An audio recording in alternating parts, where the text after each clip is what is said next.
Mumbai airline की परवाज को बम से उड़ाने की धमकी मौसूल। मुंबई के छत्रपति शिवाजी महाराज इंटरनेशनल एयरपोर्ट के हुकाम को रियासत चंडीगढ़ से आने वाली एयरलाइन इंडिगो की परवाज को बम से उड़ाने की धमकी मौसूल हो गई। इंडियन मीडिया की रिपोर्ट्स के मुताबिक परवाज को बम से उड़ाने की धमकी मिलने के बाद एयरपोर्ट पर सिक्योरिटी हाई अलर्ट कर दी गई। धमकी एयरपोर्ट की हॉटलाइन पर एक फोन कॉल के जरिए दी गई थी।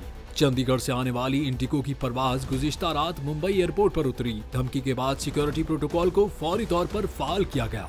तैयारे को एक अलग महफूज जगह पर ले जाया गया और सिक्योरिटी एहलकारों की जानिब से इसकी मुकम्मल तलाशी ली गई।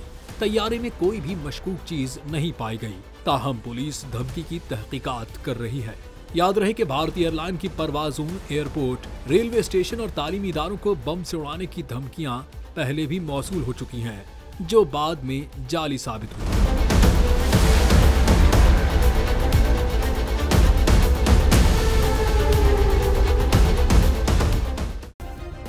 सब्सक्राइब करें और बेल दबाएं ताकि कोई खबर रह न जाए।